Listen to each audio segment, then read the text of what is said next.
Our first speaker for today is Dr. M.S. Nivedita ma'am, Professor and Head, Department of Conservative Dentistry and Endodontics, College, who will be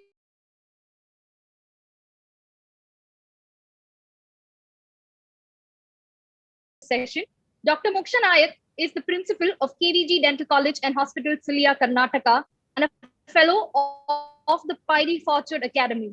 She's completed her graduation from GDC Bangalore, her post-graduation from A.B. Shetty Memorial Institute of Dental Sciences, Mangalore, and secured her PhD from Yenopaya University in Faculty of Dentistry. She's guided more than 50 postgraduate students, and she's a PhD guide in the School of Dental Science in the University Saints, Malaysia. Her area of interest is on retreatment in endodontics pertaining to diabetic subjects.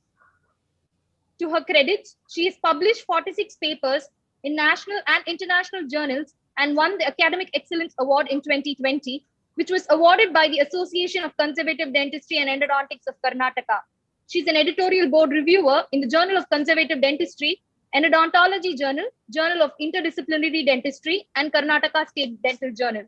Over to you, Moksha Nayak, ma'am. Good morning, everyone. Thank you, Dr. Kritika, for the introduction.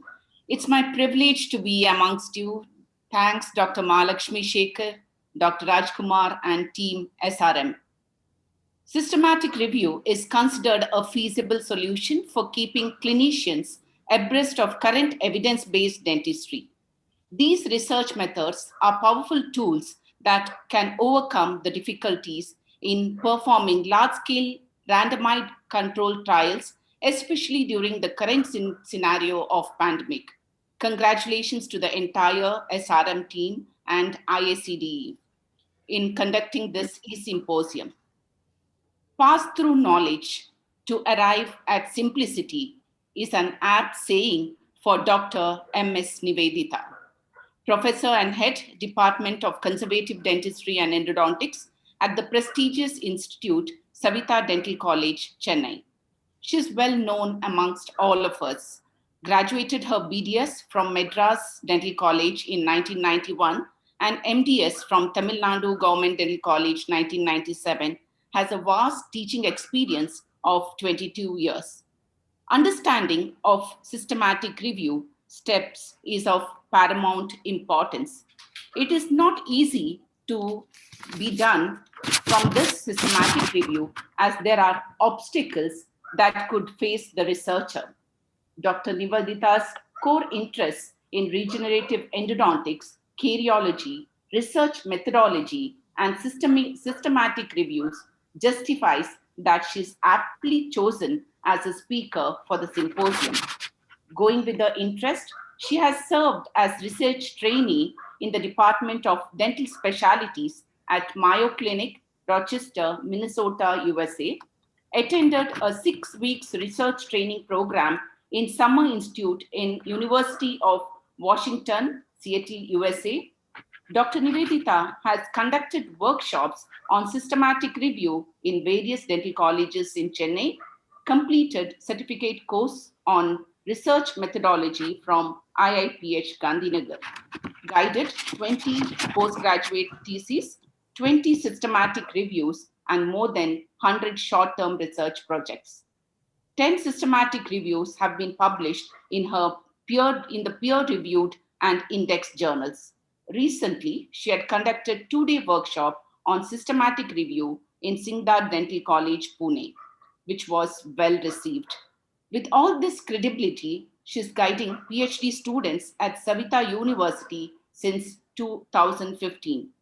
Adding on to her narrative skills, she's delivered more than 30 guest lectures and has publications in various national and international journals.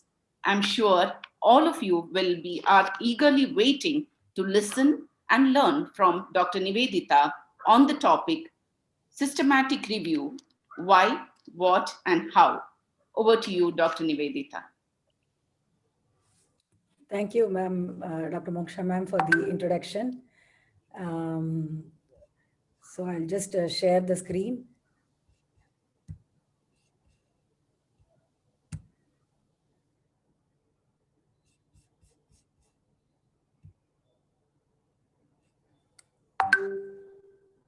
Is the screen visible? Yes, it is, Nivedita. You can go ahead. Okay, ma'am. Audible and clear, no, ma'am? Audible and clear. Yes. Okay, ma'am.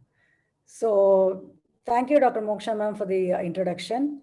So today my topic, what have is being given for me is the systematic review, what, why, and how.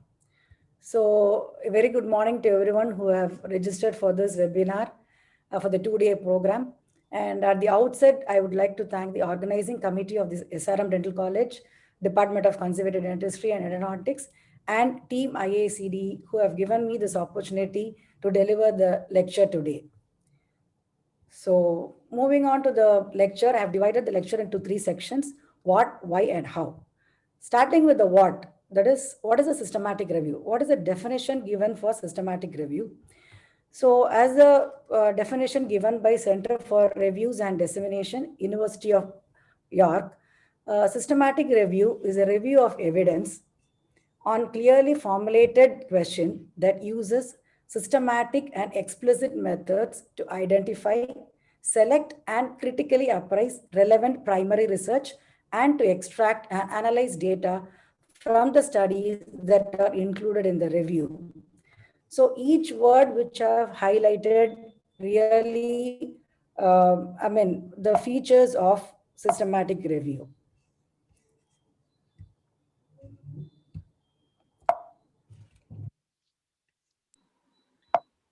You can use the, Nivedita, you can use the screen, you can use the trackpad, or you can use the, or you can use the arrow button. Sometimes it doesn't work. Yeah, arrow button is not working. Okay. So as given by the Cochrane handbook, the following are the features of the systematic review. So it has a clearly stated set of objectives with the a priori eligibility criteria. This is very important. That is, before we start the systematic review, the search process, the eligibility criteria should be well defined, and it has an explicit reproducible method, and it has a very comprehensive search that attempts to find all eligible studies. And assessment of validity of the included studies, which the example is the risk of bias assessment, and it has a systematic presentation and synthesis of the findings of included studies. Each one of these will be dealt with in detail in the coming slides. Now, before we start the systematic review, we should know that it involves a team effort, which means it starts with the subject expert, and then a team for a proper search process, and a team to do the data extraction and analyze the data, and a team to write the review. So it should be a teamwork involving minimum 3 to 4 persons to do all this process. Now, we should know the difference between the narrative review and the systematic review. So whatever is being explained for the systematic review, that those important points or the salient features are missing in the narrative review. For example, there the question is not focused, and the eligibility criteria is not defined, and search strategy is not explicitly stated, and the quality assessment of the included studies are not done. And the summary which is given at the end of the narrative review is mostly based on the reviewer's theories and belief and not based on the high quality evidence. So as a best example for a narrative review, we know that all our postgraduates do a library dissertation, so which compiles all the data relating to the given topic. Now, if a topic is given for library dissertation to 3 different students, it will have 3 different outcome, in the sense they would have chosen a different type of articles because there is no definite eligible criteria, and the search strategy is also not uniform. Whatever has been accessible to them, they would have searched, and the data extraction, whatever they would like, they will extract. And the main important feature of systematic review, the critical analysis part of the included studies are not done. And another major problem we face with this library dissertation is the copy paste culture, where the students copy from the available literature and just paste without analyzing the quality or the evidence from the articles. So now how to convert this library destination to a systematic review? So now, for example, if we give a topic of ultrasonics in endodontics as a LD topic, the student can include in vitro studies, clinical trials, or any studies relating to the reduction in bacterial load, or articles related to postoperative pain or instrument retrieval or any other application of ultrasonics. But and the inclusion criteria is not same for all the students. But when you convert this same topic to a systematic review, it has to have a focused question. For example, it can be what is the effect of ultrasonics in the reduction of bacterial load during the root canal treatment? That will be a more focused question. So I mean, for the last 10 years in Savitha Dental College, we have been following of doing a systematic review for the library destination. So how it works is when the student comes within 6 months to 8 months, we allow the students to find out their interest and in the area of some clinical topic. So after that, we decide based on the clinical topic which they have taken, we decide what systematic review has to be done. And the student will submit the systematic review at the end of first year or maybe 18 months. So that by the time the student has finished a systematic review, they would know what has been done earlier and what are the lacunae which has not been done in the previous literature, that they will know, and they will be doing their thesis on the clinical topic once they enter the second year. So that is how we work in Savitha Dental College, where the student will select a clinical topic for the thesis and do a systematic review for the library destination. Then coming to the second part, why we have to do a systematic review? That has been very well explained during this introduction of the webinar. The importance of doing a systematic review has already been discussed. So now it is like it has different critical roles. It provides synthesis of the state of knowledge and addresses the questions that otherwise could not be answered by individual studies, or it identify problems in primary research that should be rectified in future studies. For this, one example is like we did a systematic review on the topic of the application of use of CBCT in the diagnosis of vertical root fracture. So the first systematic review, which was published in 2010 in JOE, had actually no included studies, which means that in 2010, when the systematic review was done with the critical or the eligibility criteria which the author had considered, there were no included articles, which means there were no proper clinical studies based on that research topic. But from 2000 and the end of the systematic review, they understood or identified the problems in the primary research, and they made recommendations saying that the proper clinical trials or diagnostic studies should be done on this topic to have more evidence. So that was addressed, and recently when we published the same topic systematic review in 2020, we had 8 included studies. So from 2010 to 2020, after the first systematic review, there were 8 studies which were being done on that particular topic. So finally, it can generate or evaluate theories about how or why a phenomena can occur. Then coming to the introduction, when we have been stressing more on the evidence-based practice now for the patients. So in that, the cornerstone of evidence-based practice, or one of the important steps, is the best research evidence. So how do you get the best research evidence? It's not just by reading one clinical trial where you will be able to come to any evidence or conclusion. So for that, we have to do a systematic review, including many clinical similar studies, and come to a conclusion, which will give the best evidence.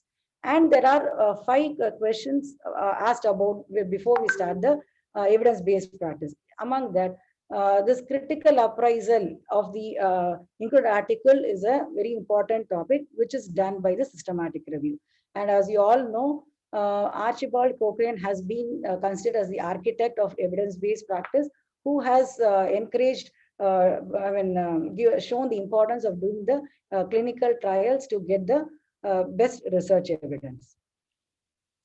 Now, who is benefited by doing this systematic review? The results of the systematic review can be used by the patients or healthcare providers or by the researchers, or finally it can be the health policy holders who make decisions for the clinical practice. So all these people consider read the results of the systematic review, because they don't have time to read all the included articles, search and do all this work. So the result of a good quality systematic review can be considered by the health policy holders to make clinical decisions.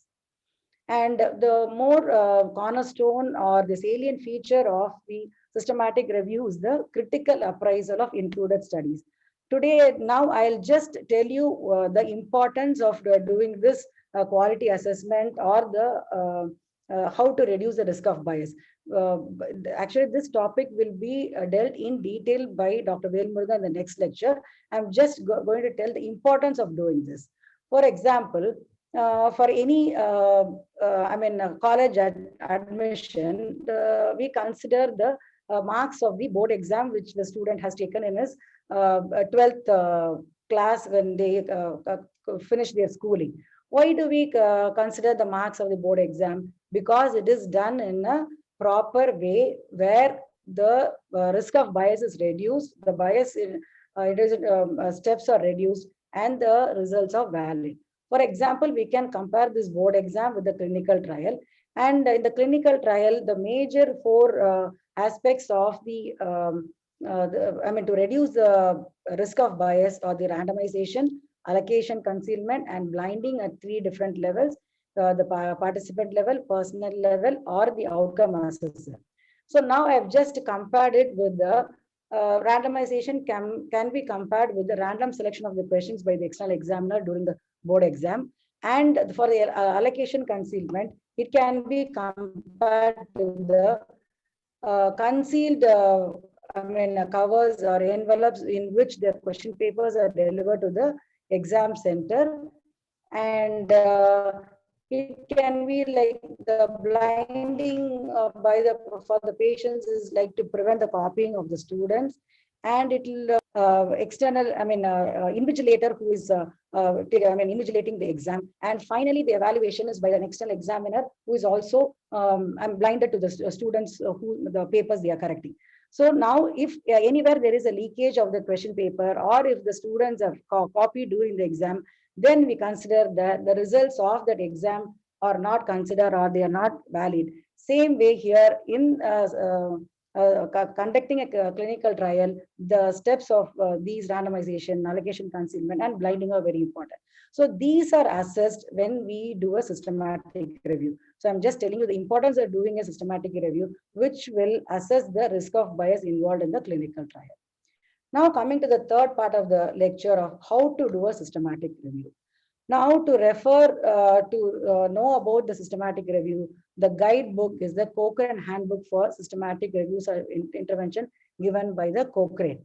So we know that the Cochrane is a group where this systematic review can be published, and it is considered a pioneer in having this systematic review being conducted.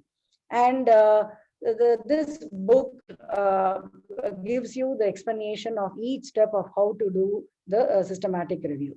Now, whenever we talk about systematic review, everyone knows about the PRISMA guidelines. So previously, it was PRISMA 2009, which we were following. And now it is a PRISMA 2020, which has been recently, the modified version has been published. And anybody who is planning to do a systematic review now, kindly follow the PRISMA 2020 guideline. And I would like to stress the point here that this PRISMA, the expansion tells that it is the preferred reporting items for systematic review and meta-analysis, which means that it is a reporting guideline. So there is a difference between a book, the Cochrane Handbook, which gives you how to do the systematic review, from this PRISMA guideline, which tells you to the reporting, how to report after you have done your systematic review. When you are writing the manuscript and submitting for the publication, how to report your systematic review. That is given as a checklist. So the PRISMA checklist does not tell you how to do a systematic review. It just tells you to tell how to report a systematic review. But in a indirect way, you can find out what is expected to be reported so that you will know that you will do those without fail and you will report. Sometimes you would have done, like you would have done a search in the gray literature, but you might forget to report. That checklist is given by the PRISMA. So reporting guideline is different from the Cochrane handbook, which tells you how to do the systematic review. Now, this PRISMA has a separate checklist for the abstract. I'm not covering the PRISMA 2020 checklist in detail.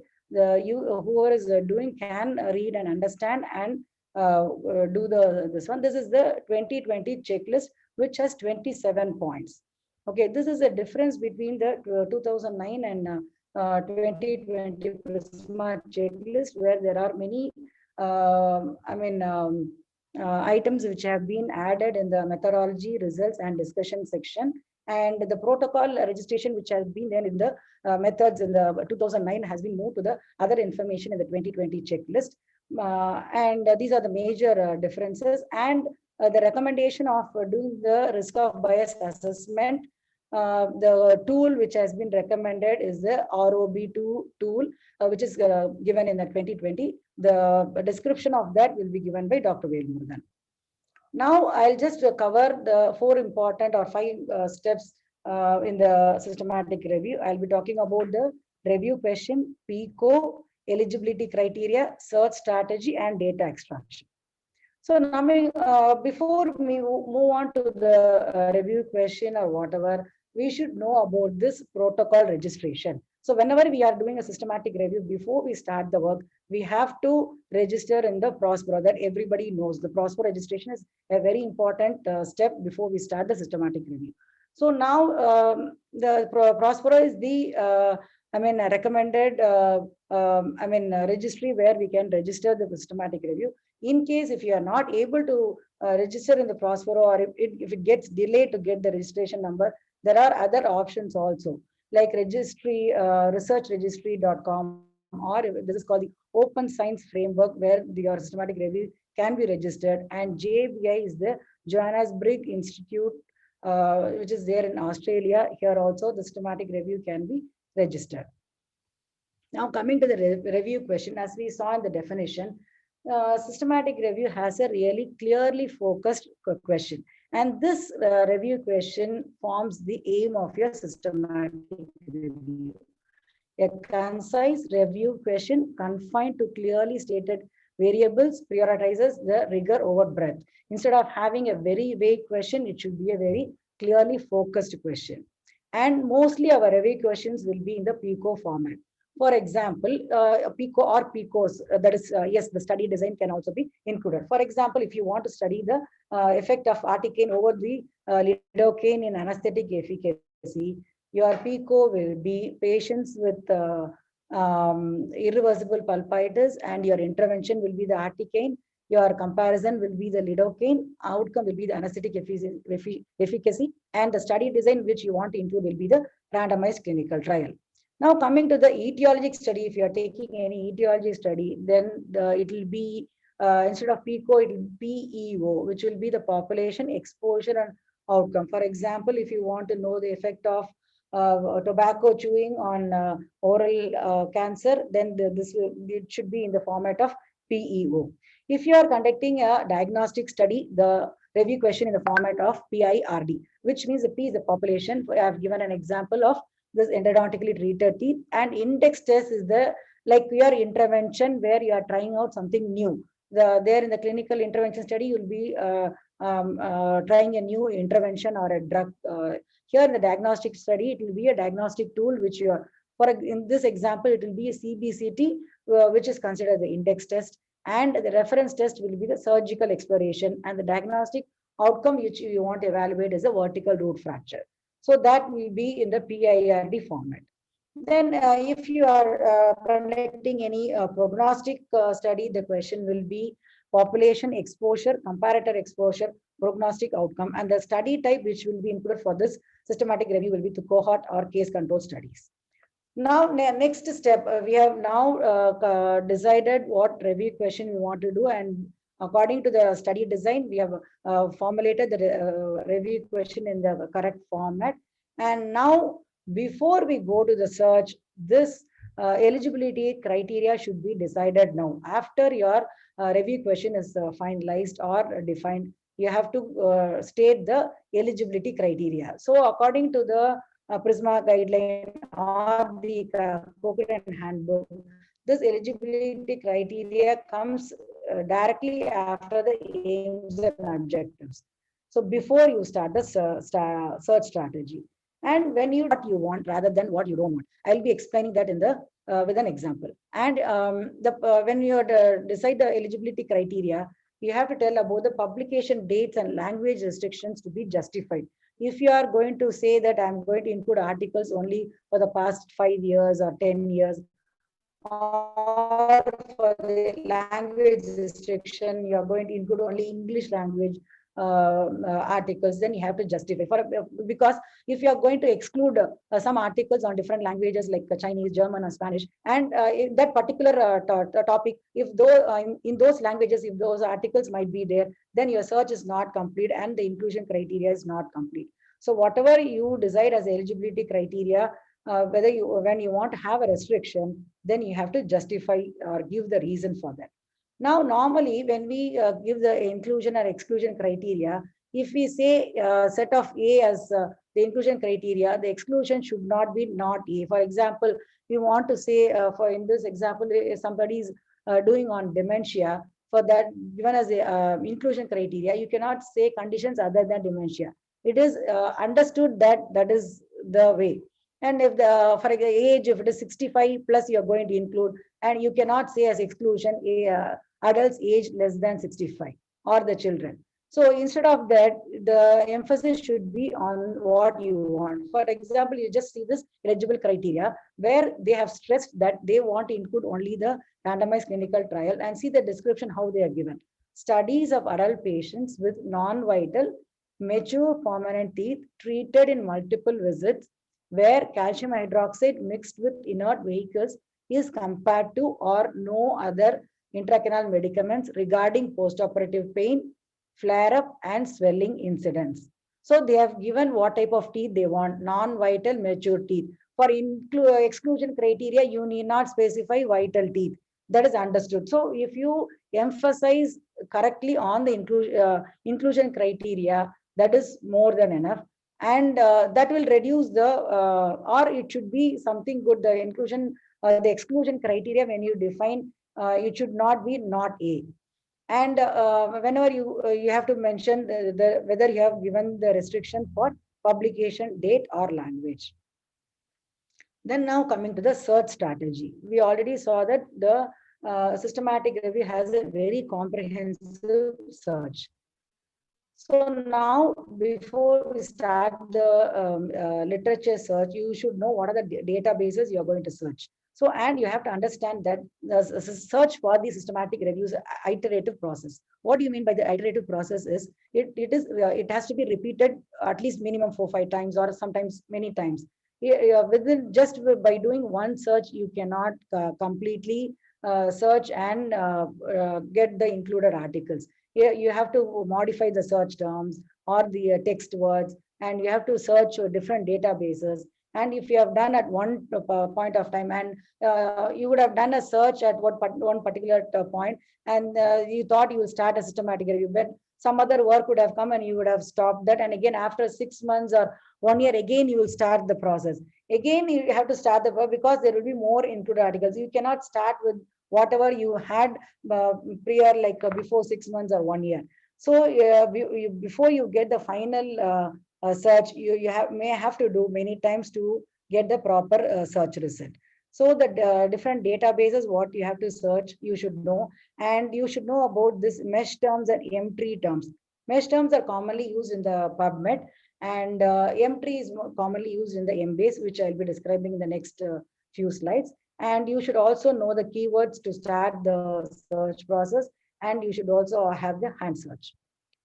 Now, when we start this search process, you should know something called as sensitivity and specificity. So whenever you use a very broad term for search, then it is more sensitive, but it will have more irrelevant records.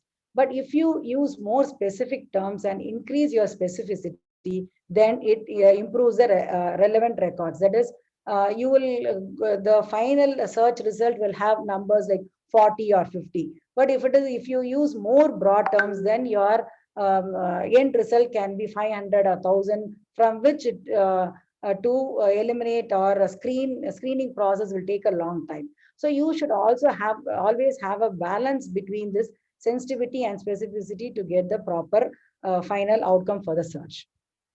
Now, before we start the search process, you have to categorize your PICO question into that element of each question is called a facet, and you should make a table with the different facets and define the different terms which you will use to do the search, the text words or the index words or the mesh terms, all that you have to define, and then you have to do the search accordingly. Now, for this example, where comparison, search terms for review of ibuprofen and paracetamol for postoperative pain in children. For the population, for the children, you will use different text words and the index terms. And for the intervention and the control also, you will use the different text words and the index terms. I'll explain what it is. And for the outcome, it is the pain. Now, when we do this search, you should know what are the different Boolean operators. Many of you would be familiar about this and, or, and not, three operators. So now when we use this population search for example, the population is for non-carious cervical lesion and the universal adhesives, you have to have different words for that. And when you are searching within that, you use a Boolean operator or.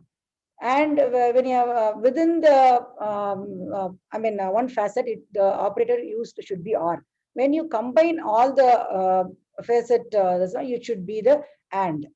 So now the and will narrow down your search and it will reduce the number towards the end. Before that, when you are doing for the separate facet analysis, when you use the or, it will expand and it will try to get all the articles which will include either of the two terms or either of the 4 or 5 terms, whichever you have used.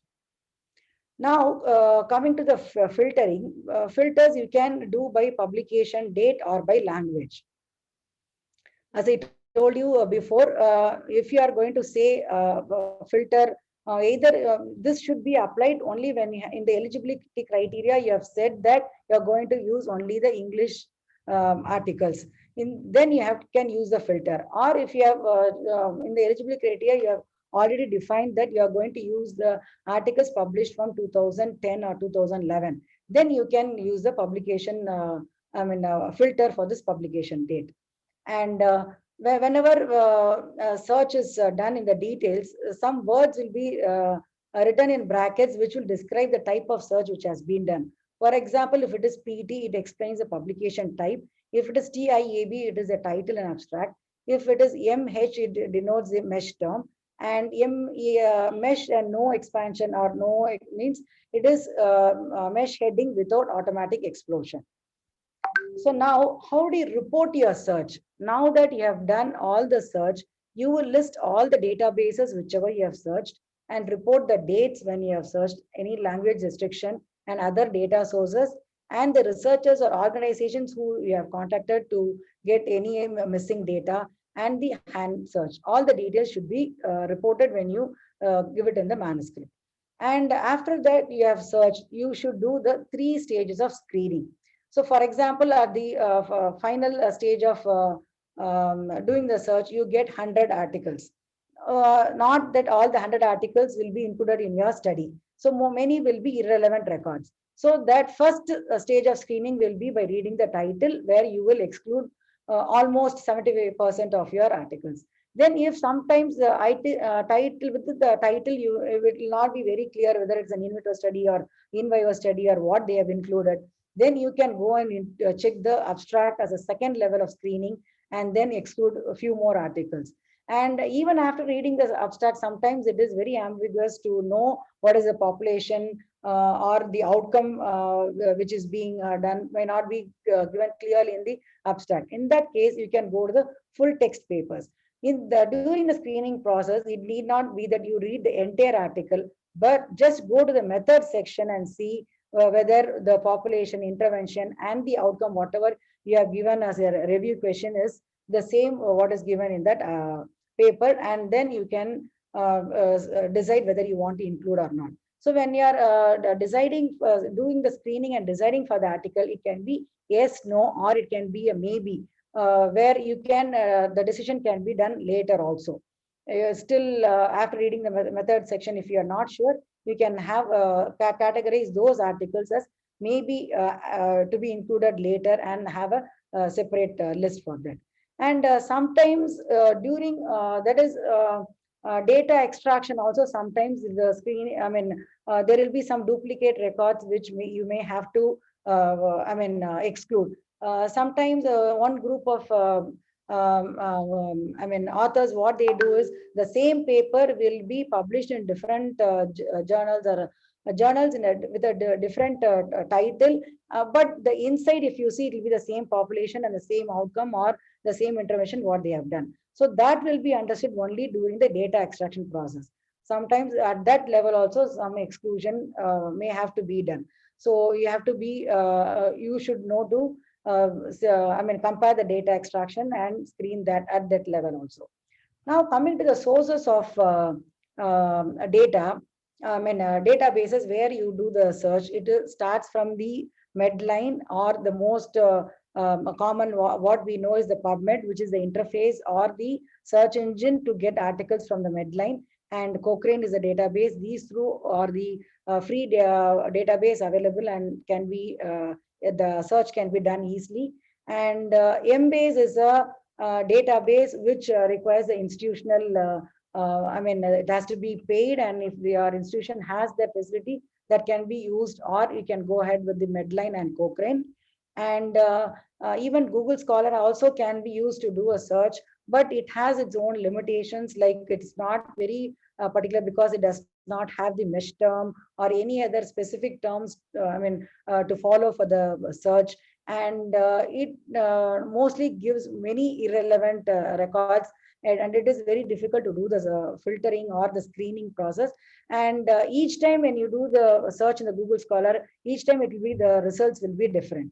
So you have to use the Google Scholar for the search very cautiously, or first of all, initial screening, you can follow the Google Scholar. And one more database which has to be searched is the Gray literature, which can be found in the Open Gray website. So here, what this Gray literature means is, it is something which is not white and black, which means like white is like the published articles where everything is clear and easily accessible, and black is considered some research idea which has not been published and which is cannot be retrieved. And this Gray literature is something in between, where the research has been done but it is not published in the proper journal. So this can be your thesis or any literature. For example, if you would have done a research and you would have got a negative result for a particular intervention, it may not be get published. So it can be there in the Gray literature also. So you have to search the Gray literature. This is mandatory as one of the databases to do the search. And this also should be reported in the Prisma flowchart. And you should be a little cautious in including the Open Gray literature, Gray literature, because it has not gone through the review process. And so that has to be considered before considering any Gray literature. Apart from this, you have to also search in national and international trial registers, and also the conference proceedings, abstract, and table of contents, or web searching. All this should be searched to get the comprehensive search for searching all the articles. Now, when you are using the PubMed, it is freely available. There is a major advantage, and everybody, all the systematic review will start with the search in the PubMed. And it contains Medline papers and papers published ahead of print, papers yet to be indexed in Medline, and open access journals, which can be accessed to the PubMed Central, and older publications which is not available in Medline, and some medical and academic books. So it is more comprehensive than the Medline, and PubMed is the interface or the search engine through which we get the records from the Medline. And how this PubMed uses this or does the searches, it uses something called as ATM, which is the automatic term mapping. So the ATM recognizes thousands of concepts and maps to an appropriate term. And it checks these tables, that is, it will check the bench headings, it will check the journal titles and the author names. So I'll just give examples of how to do a search. So now I have just typed in the words dentin bonding agents, which I wanted to search. And here on the left side, I have selected all fields. And then when I do the search, this is what I am getting. That is, you have to, you can see the search details here, the arrow mark. If you do it, it will show you how the search has been done. So when you have typed the dentin bonding agent, it has used, it has mapped it to the mesh term and it has searched. And it also has split the phrases into dentin bonding and agents.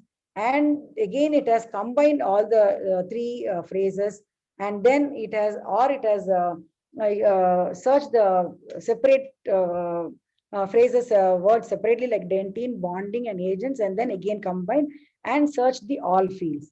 So this will give you the details of how the PubMed has searched. Now, if the same dentin bonding agents on the left side, if I choose the mesh term, see what the results.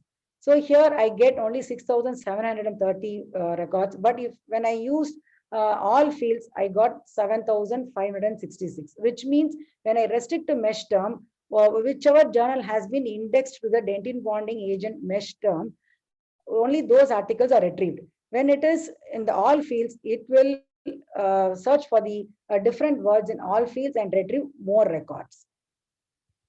Now, when you search the dentin bonding agent in the mesh term, you will get this, we call this as the entry term. These are the different combinations of how the PubMed will search when you just type the dentin bonding agents, and it maps to the mesh term. And these are called the explosions or the expansion.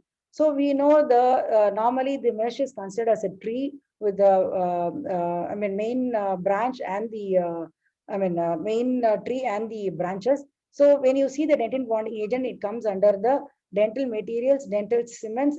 Under that, dentin bonding agents is there. Under that, we have the silane resins. So you will know, and for the dental terms, not all the terms are available in the mesh term. So whenever you start with the search, you first have to go and check in the mesh term whether the terminology, whatever you are searching, the mesh term is there or not. If it is not there, then you can use the normal text word and use it to search in the all fields. Now coming to the Cochrane search, here also it uses the mesh descriptor. Whatever, when you are searching, it will we can use the mesh words to search. And when you do the Web of Science or Scopus, it does not use the mesh term. It has a different strategy, and both of that requires an institutional login to do the search. So whenever you are using different databases, you should know how to do a search in those databases, and accordingly have to customize your search strategy. And recently, this is the Prisma flowchart, which is recommended in Prisma 2020 guideline. So whatever is given in this violet boxes, that is mandatory that it has to be mentioned. Whatever is given in this gray box can be included if it is applicable to you. For example, the systematic review which you are doing can be a new systematic review, or it can be a updated version. For the new systematic review, you will use this violet boxes where it starts with identification of new studies via databases and registers. So here the emphasis is on the database and register. So you have to mention all the databases, whatever you have searched, and you have to give number for each one. So, and then the screening process starts, and you have to mention how many duplicate records you removed. And then you have to mention about the reports assessed for eligibility. And finally, you are giving the articles that have been included. And here you will give the reports which have been excluded, and this should be reported in a separate table for where it gives the proper reasoning for the exclusion. For a systematic review, if you are going to do an updated systematic review, you have to include this box also, which says that the study is included in previous version of the review.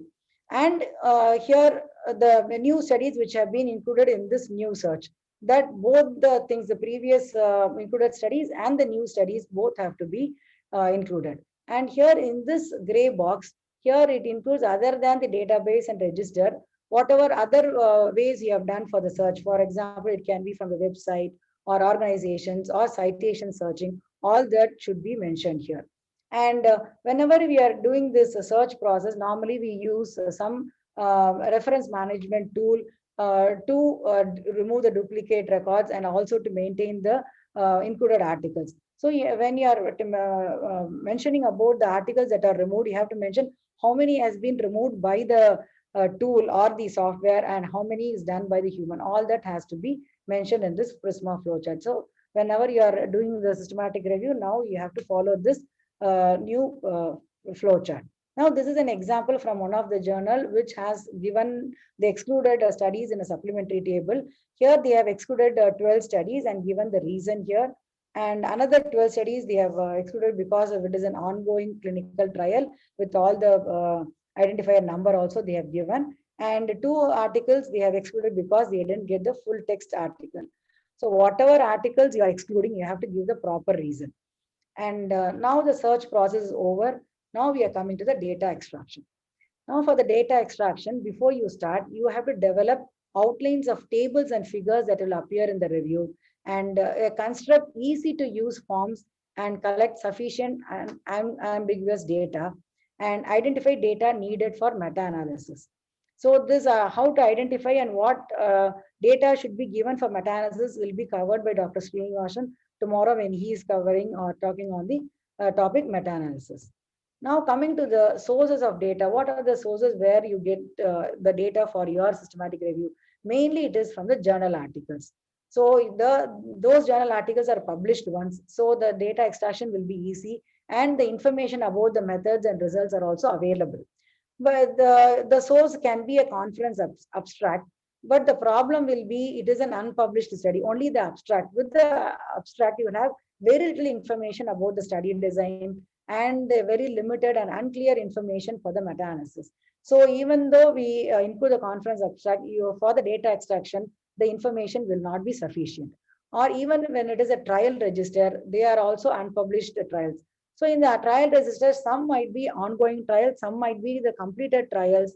So once the trials are completed, you are supposed to update your results also in the trial registry, but some might not do that. So when you are including the trial register, you should be very cautious and you will have very limited information about the results when you are taking the unpublished ones. And even you can correspond with the investigators to get the missing information from the articles. And now what data to collect? Now you have all the articles, you have designed the form to collect the data. So what are the data you have to collect? So you would have seen tables which are given as characteristics of included studies in a very different tables in the systematic review. So that includes details of participants, interventions and comparators, outcomes and study design. For example, now this Cochrane book enlists a checklist of items to be considered in the data collection. For example, when you are mentioning about the study design, you have to see whether it is a parallel, factorial or crossover design, or when you are a single or multi-center study, all that information should be extracted and given in the data extraction form. And when you are doing the statistical analysis, you should know the unit of analysis and the statistical methods. And when you are extracting data regarding the participants, it should be the setting, whether it is a university setting or a private practice, or where it is conducted, the place, the region or the country, and what was the eligibility criteria to select the patients, and the baseline characteristics of the included participants. And about the intervention and comparison also, you should have all the information. And when it comes to the outcome, you should know what the tool has been used and what is a specific metric, that is a post-operative pain, whether it is the absence or presence or the intensity or the method of aggregation. I'll show you the different data extraction done in the articles. Now, coming to the data collection tools, you can collect either in the paper form or electronic form or the different data systems. Each one has its own advantage and disadvantage, and according to your convenience, you can select. For example, if it is a very small scale reviews, less than 10 included articles, then you can now normally go in for the paper form, or normal your Word document will be more than sufficient. But if it is small to medium scale reviews, including 10 to 20 studies, then go ahead with the Microsoft Access, if you know, or the Excel sheet can be a more convenient way to do the data extraction. But if it is a large scale review having more than 20 included studies, then better go in for the different softwares available like the Covidence or the systematic review data repository. Covidence is not a free tool. This SRDR is a free tool which can be used. And this all will be little more complicated, but that will be more useful when you have large, number of included studies. So weighing according to your availability and the number of included articles, you can choose any form of data for data extraction. So when you're doing the data extraction, it is, a Cochrane book recommends that extracting study characteristics in duplicate is highly desirable. But when it comes to the extracting of outcome data, it has to be done in duplicate is a mandatory, which means that when you are doing the data extraction and even the search strategy, it is recommended at least it is done in duplicate. At least 2 person will search, and either when there is a difference in opinion of including articles or for data extraction, you can get consensus from the third senior person or the subject expert who is there in your team. Or like if 2 or 3 people are doing the search strategy, search and the data extraction, then we can do the Cohen-Kappa, the reliability, and check, see whether it is more than 70 or 80, whether it is a very good this one, and then go ahead. That is highly recommended when you are doing both the search and the data extraction. Now, this is a very good example of the data extraction given in an article, which shows here, this is the characteristics of included articles. In this table, they have explained about the study, the participant, and intervention characteristics. If you see, they have given that country where it has been done, the diagnosis or the patients who have been included, and then the number, and then the age of the patient, then the tooth which has been included, and gender, and then the type of intervention, whatever has been used, the different type of calcium hydroxide paste that has been used. And for the intervention, they have given all these details. And they have given a separate table for outcome assessment and the main results. So in this, they have given the outcome assessment, what all they have assessed. It can be the post-operative pain, flare-up, or swelling. And what is the measurement tool they have used, whether a VAS scale or 3-score scale, and time points, like whether done at 4 hours or 1 day or 2 days, all the time periods have been mentioned. And the measurement metrics, whether you have seen the incidence, whether it is present or not, or it is the intensity. So all the details have been given, and the main result is also given in this table. So this is how your data extraction should be done and given in the characteristics of included studies. Now, this is one more example of an ultrasonic which has been used for data, in a study where the data extraction has been done related to the ultrasonics, like the file tip which has been used, length of the file, the power setting, volume and concentration variant, all the details you have to. So this has to be customized according to your study. What you need, that has to be customized before you start the data extraction. And finally, just a note on the use of reference management software right from the start of the systematic review, like before when you start the search process for the data extraction and till you finish your manuscript and then publish it, you can use various reference management software, like it can be either Zotero, which is freely available software, Mendeley, or EndNote, which is not the free version, and it is a paid version, or a Covidence, which is recommended by the Cochrane. So it depends on what you have access to. And now with the use of these reference management software, the data extraction, finding out the duplicates and removing and having a separate this one for exclusion table, all that is made easy.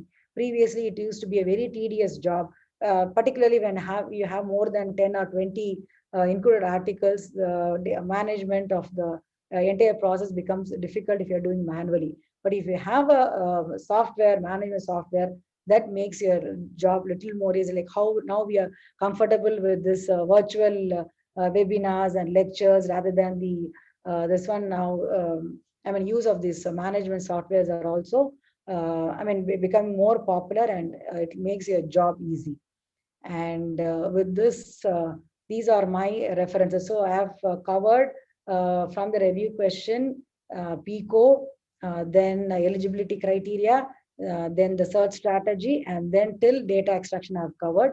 And so the main major reference was this book, a very comprehensive and handbook, very handy book, which describes how to perform a systematic review. It's a very good book which can be used for reference. And of course, the main Bible is the Cochrane Handbook, which is the latest, the second edition is recommended. And this describes the steps of how to do a proper systematic review. And so you have to refer the Prisma 2020 statement for reporting your systematic review. And so with any other, if you have any doubts regarding this, you can always email me at this email address. And the major component of systematic review of doing the critical appraisal will be covered by Dr. Velmurugan in the next lecture. So here I conclude my lecture. Thank you everyone for your patient listening. And once again, I thank the organizing committee for giving this opportunity. And over to Dr. Velmurugan. Thank you, Dr. Nivedita. It was indeed a very informative, educative lecture. And to sum up in a nutshell, I know I'm very small in front of you, Dr. Nivedita. You have really excelled everything in detail. So this systematic review, Dr. Nivedita has taken a step-to-step approach in systematic review, starting from the definition and what, why, and how. Talking about the eligibility criteria, the difference between narrative and systematic review. Indeed, every step she's given examples of the same, and including the books to be read, the evidence-based, the system reviewing the books to be read, and more importantly, the guidelines to be followed, which is the Prisma 2020 guidelines, and the difference between the randomized control trials, PO and PIRD. The steps involved in systematic research like the registration, eligibility criteria, the search strategies, the facet analysis, filtering, and how to do the search analysis, the screening, and the databases, the different databases which Dr. Nivedita has put forward, like the Midline, Cochrane, PubMed, Embase, the Google search, and the protocols also. And ending with data extraction, the sources of data, the entire checklist has been told in detail, systematically. And finally, she's ended with the reference management systems, and also the references. Dr. Nivedita, it was really indeed an elaborate lecture. And as a token, I think students definitely will take a lot of inputs from you, and will start the systematic review, because it is the need of the hour. And now including, it's a pandemic era where most of the students are doing the reviews, not knowing how to do it. Thank you, Dr. Nivedita, from SRM Chennai and ISCD. A token of with love and affection, memento to be given to you, a certificate from the organizing team. Thank you, Dr. Nivedita. Thank you, ma'am. You have really listened to the lecture fully, and it's a learning process for me. I mean, you have enumerated what all I have covered in a very systematic way. Yeah, I think we are very attentive and listened to the entire lecture. Thank you, ma'am. Thank you so much. Yeah, thank you. Thank you, Dr. Mahalakshmi and SRM also for giving me an opportunity. And this is a certificate of appreciation from SRM and IACD. Thank you, ma'am. Thank you, Mahalakshmi, ma'am, for the opportunity. Thank you, Dr. Nivedita and Dr. Moksha for your for both moderating and presenting the lecture. We would like to give an appreciation to Dr. Moksha as well for her moderation. Now, I would like to invite Kritika to start the next lecture. Thank you, ma'am, for your enlightening session.